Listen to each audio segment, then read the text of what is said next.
Nagsisimula ang kwento sa isang magaspang na bar na gumaganap bilang isang meth lab na pinamamahalaan ni Daniter.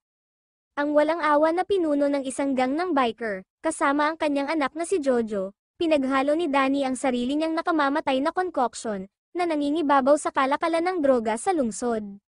Si Danny ay nagtitiwala sa kanyang kanang kamay na si Dalton. Ngunit ang hindi niya alam ay Phil Broker ang tunay na pangalan ni Dalton, isang ahente ng DEA na nagtatrabaho ng palihim para pabagsakin si Danny at tuluyang maisara ang kanyang operasyon. Nang mahuli ng mga pulis ang intel ng broker, naglunsad sila ng sorpresang pagsalakay sa lab. Ang kaguluhan ay sumabog, umalingaw-ngaw ang putok ng baril sa gusali habang si Danny at ang kanyang mga tauhan ay nag-aagawan upang lumaban. Sa gitna ng kabaliwan, sinubukan itong takbuhin ni Danny at Jojo sakay ng kotse. Ngunit ang init ng broker sa kanilang buntot, determinadong pigilan sila. Kinurot sila ng broker, inaresto si Danny, pero bago pa man siya makahinga ng maluwag, lumaban si Jojo. Ang mga pulis, nang walang pag-aalinlangan, ay binaril siya ng patay sa lugar. Si Danny ay nanunood sa katakutan, ang buhay ng kanyang anak ay nawala sa kanyang harapan. Kumukulo ang galit sa loob niya, nagsusumpa siya ng paghihiganti sa broker sa pagtataksil sa kanya at sa pagkamatay ni Jojo. Sa kabilang banda, bakas sa mukha ni broker ang pagkislap ng sakit. Sa kabila ng pagtataksil, naging malapit sila ni Jojo sa operasyon. Pinagmumultuhan ng pagkawala, nagpasya si broker na hindi na niya may pagpapatuloy ang buhay na ito sa dobleng buhay. Siya ay nagbitiw sa DEA at umatras sa isang tahimik na maliit na bayan, umaasang may iwan ang karahasan. Makalipas ang 2 taon, tense ang atmosphere sa isang elementarya. Si Maddie, ang anak ni broker, ay nasa isang mainit na pagtatalo kay Teddy Clume, isa sa kanyang mga kaklase na nang-aapi sa kanya. Inis na binalaan ni Maddie si Teddy na lalaban siya kung itulak siya muli nito. Ipinagkibit balikat ito ni Teddy, ngunit iyon ay isang pagkakamali. Gumanti naman si Maddie, pinatumba siya sa lupa gamit ang suntok na nagpapadala ng dugong tumutulo mula sa kanyang ilong. Samantala, nasa bahay si broker at nag-aayos ng hagdan kasama ang kaibigan niyang si Tito nang tumunog ang kanyang telepono. Tumatawag ang paaralan at pinapasok siya kaagad dahil may problema si Maddie.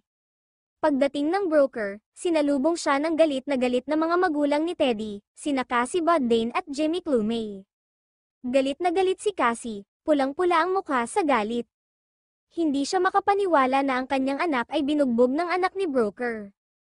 Kalmado si broker habang papasok sa opisina ng paaralan upang makipagkita kay Maddie at sa kanyang guro, si Susan Hetch. Matapos marinig ang kwento, ngumiti si broker sa kanyang anak na babae. Alam niyang ipinagtanggol lang ni Maddie ang sarili niya at wala itong ginawang masama. Sa pag-alis ni broker at Maddie sa opisina, nag-cross muli ang landas nila ni Teddy at ng kanyang mga magulang sa parking lot ng paaralan, kasama si Sheriff Rodriguez. Muling sumiklab ang galit ni Cassie nang makita si broker. Nagsimula siyang makipag-away sa kanya, na nagtutulak sa kanyang asawa na sumali. Madaling nangunguna ang broker, lumapit si Sheriff Rodriguez para buwagin ito, nagbabala sa kanila na lumayo. Hinayla niya si broker sa isang tabi at ipinaliwanag na si Cassie ay may sumasabog na ugali at kilala sa pagdudulot ng gulo. Hiniling pa nga ng paaralan ang presensya ng sheriff kapag tinawag siya upang maiwasan ang mga bagay na hindi makontrol. Sa ibang lugar, isang grupo ng mga teenager ang naghahagis ng isang party na puno ng droga sa isang abandonadong gusali. Bigla silang hamarang ng isang lalaki, siya ay pumasok, binugbog ang isa sa kanila bilang isang brutal na babala, manatili sa labas ng kanyang teritoryo. Ang lalaki ay si Gator Bowden, isang malupit na tagagawa ng droga at nakatatandang kapatid ni Cassie. Nang maglaon, nakilala ni Gator si Cassie, na humiling sa kanya na takutin si broker bilang kapalit. Pero hindi lang muscle ang hinahanap ni Cassie, na-addict siya sa droga at nakikiusap sa kanyang kapatid na tustusan siya. Kinabukasan, dinadala ni broker si Maddie sa paaralan nang makaharap niya si Susan. Humihingi siya ng tulong sa kanya sa mga isyu sa paaralan ni Maddie at plano niyang imbitahan ang lahat ng kaibigan ni Maddie sa nalalapit niyang birthday party. Pagkatapos ay huminto si broker sa lugar ng trabaho ni Jimmy Clume upang humingi ng paumanhin para sa insidente noong nakaraang araw. Nakakagulat na pinatawad siya ni Jimmy, at sa wakas ay nagkaayos na sila. Habang nagpapagasolina sa isang gasolinahan, si broker ay tinambangan ng mga tauhan ni Gator. Hindi sila tugma para sa kanya, at madaling ibinaba sila ng broker. Galit, napagtanto ni Gator na ang kanyang mga tauhan ay hindi sapat, kaya nagpasya siyang harapin si broker mismo. Pumapasok din si Sheriff Rodrigo, binabalaan si broker na huwag nang magdulot ng gulo pagkatapos ng pag-atake sa gasolinahan. Habang sina broker at Maddie ay nakasakay sa mga kabayo, pinasok ni Gator ang kanilang bahay. Sinasabotahin niya ang kotse ni broker, ninakaw ang stuffed bunny ni Maddie, at hinanap ang DEA files ng broker. Nalaman niya na si broker ang may pananagutan sa pag-aresto kay Daniter, ang parehong Danny na ang anak na si Jojo ay namatay pagkatapos. Bago umalis, kinuha ni Gator ang alagang itim na pusa ni Maddie. Noong gabing iyon, napansin ni Maddie na nawawala ang kanyang stuffed bunny, kasama ang kanyang pusa. Nagreklamo siya sa kanyang ama, si broker, na nagbigay ng katiyakan sa kanya at sinabihan siyang matulog habang hinahanap niya ang pusa. Hindi kalayuan sa kanilang bahay, nakita ni broker ang pinalamanan na ulo ng kuneho ni Maddie na nakalagay sa isang puno ng kahoy. Ngunit ang pusa ay hindi matagpuan, samantala, si Gator, na naghukay sa mga pribadong file ng broker, ay tinawag ang kanyang kasintahan na si Cheryl Matt at hiniling na lumapit sa kanya. Pagdating niya, gumawa sila ng plano na ibenta ang broker kay Daniter, sa paniniwalang si Danny ay nagtataglay pa rin ng sama ng loob sa pagkamatay ng kanyang anak. Plano ni Gator na ibigay si broker kapalit ng pagpapalawak ng kanyang operasyon sa narcotics, pagtaas ng kita sa pamamagitan ng pagpapalawak ng teritoryo ng kanyang negosyo. Gusto niyang makipagkita si Cheryl sa abogado ni Danny, ipaalam kay Danny ang lokasyon ng broker, at talakayin ang deal sa negosyo ng droga. Nagdadalawang isip si Cheryl, iniisip na masyadong delikado. Ngunit kinukumbinsi siya ni Gator na sumama dito. Kinabukasan, naabutan ni broker si Jimmy sa trabaho. Hindi siya nag-aksaya ng oras na kamprontahin siya tungkol sa nangyari kagabi. Si Jimmy ay nananatili sa kanyang kwento, tinatanggihan na kinuha niya ang pinalamanan na kuneho ni Maddie o inagaw ang pusa. Si broker daw ang bibili, tumango bago umalis, nang maglaon, lumabas si broker para kunin si Maddie ng bagong stuffed na kuneho.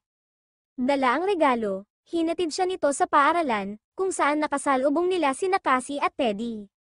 Si Maddie, sa pagtatangkang ayusin ang mga bagay, ay iniimbitahan si Teddy sa kanyang birthday party. Ginagamit ng broker ang sandali para maayos ang mga bagay-bagay kay Cassie. Samantala, sa kulungan, binisita siya ng abogado ni Danny matapos makatanggap ng tip mula kay Cheryl. Ipinaalam niya kay Danny ang tungkol sa tahimik na buhay ni broker sa isang maliit na bayan kasama ang kanyang anak na babae. Galit na galit, inutusan ni Danny ang kanyang abogado na ayusin ang isang hit sa broker. Ang paghihiganti ay nasa daan, sa bahay, nagtatrabaho si broker sa hagdan kasama si Tito na nagpapahiram ng kamay.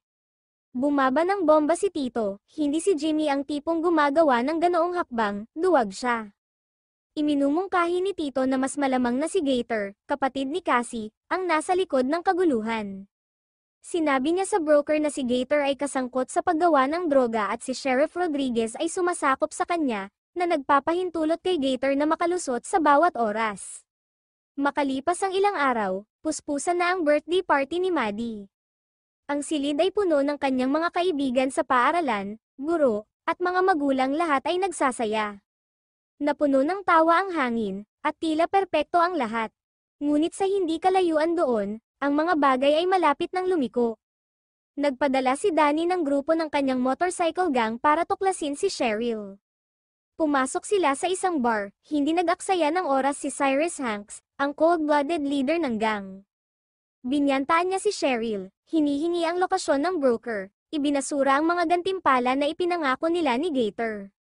Nang gabi ring iyon, nagpakita si Gator sa bahay ni Cassie. Sinabi niya sa kanya na ang kanyang gulo sa broker ay tapos na at binalaan siya na layuan siya. Aalis na sana si Cassie, may itinulak na gamot, nang tumanggi si Gator, sumabog ang kanyang galit. Bago pa lumala ang mga bagay, pumasok si Jimmy, nakikiusap kay Gator na ihinto ang pagbibigay kay Cassie ng mga gamot. Samantala, nakikipag-usap si broker sa isang kasamahan sa DEA. Pinahukay niya ang lalaki sa kriminal na record ni Gator, na nagpakita ng kasaysayan ng pag-aresto ngunit walang totoong oras ng pagkakakulong. Gayunpaman, ang tunay na twist ay dumating nang ang lalaki ay nakakuha ng impormasyon tungkol kay Cheryl. Siya ay nagkaroon ng malalim na relasyon kay Danitor, na nagtrabaho kasama niya sa kalakalan ng droga noon. At mukhang nakikipag-ugnayan pa siya sa barkada ni Danny. Kinaumagahan, binigyan ng babala ni broker sina Gator at Cheryl habang nag-aalmusal sila sa isang kainan. Pagkatapos noon, dumiretso siya sa meth lab ni Gator sa tabi ng ilog.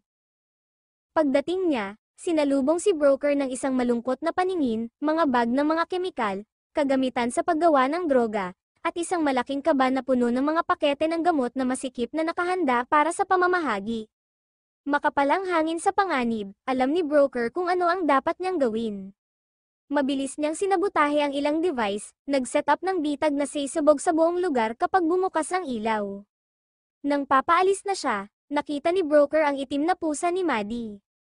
Yumuko siya para sunggaban siya, ngunit sa sandaling iyon, isang grupo ng mga tauhan ni Gator ang sumalakay. Nahigitan at nakagapos, tiniis ni broker ang kanilang pagpapahirap, ngunit hindi natitinag ang kanyang pasya. Sa isang pagsabog ng lakas, lumaban siya, pinabagsak ang bawat isa sa kanila. Nang mahulog ang huling lalaki, hindi nag-aksaya ng oras si broker at nagmamadaling lumabas doon. Samantala, si Cyrus at ang kanyang mga tauhan ay patungo sa tirahan ni Gator kasama si Cheryl. Natigilan si Gator nang makita kung gaano karaming tao ang dinala ni Cyrus para sa isang misyon, upang tapusin ang broker. Nagpasya siyang lumayo sa laban, hinayaan si Cyrus na pangasiwaan ito. Ngunit lumingon si Cyrus kay Cheryl, nagagabay sa kanila sa mga huling hakbang. Pagsapit ng gabi, tumungo si Tito sa bahay ni broker para mag-asikaso sa mga kwadra. Samantala, si Cyrus, Cheryl, at ang kanyang mga tauhan ay tahimik na lumapit sa ari-arian ni broker sakay ng bangka. Nakita ni Tito ang kanilang pagdating at sinisingil sila para pigilan sila. Ngunit habang sinusubukan niyang bigyan ng babala si broker gamit ang busina ng kotse, binaril siya. Umaalingaw sa hangin ang malakas na putok ng busina. Napagtanto ang panganib, agad na sinugod ni broker si Maddie sa basement.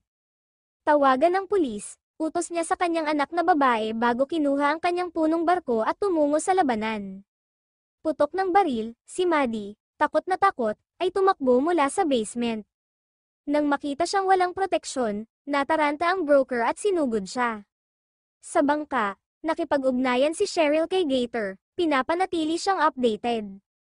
Tinutukan ng isa sa mga tauhan ni Cyrus si Maddie. Ngunit sa sandaling humila ang gatilyo, lumilitaw ang broker, pinapatay ang lalaki sa isang iglap.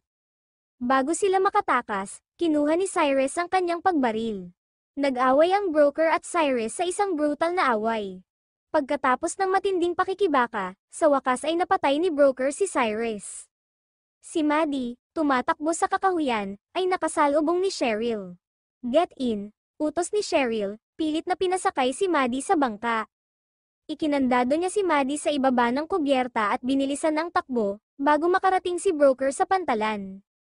Pag-uwi ni broker, nandoon na ang mga pulis, mabilis niyang ipinaliwanag na ang kanyang anak na babae ay inagaw, pagkatapos ay muling nakipagkita kay Tito, na mahimalang buhay pa. Habang nasa bangka, tinawagan ni Maddie ang kanyang ama sa radyo ng pulisya. Mabilis niyang inilarawan ng babaeng kumidnap sa kanya at ibinunyag na siya ay nasa meth lab ni Gator. Agad kumilos si broker, nagmamadaling pumunta sa lokasyon upang maibalik ang kanyang anak. Bumalik sa lugar ni Gator, siya ay nasa kadiliman tungkol sa kakayahan ng broker na pabagsakin si Cyrus at ang kanyang mga tauhan ng mag-isa.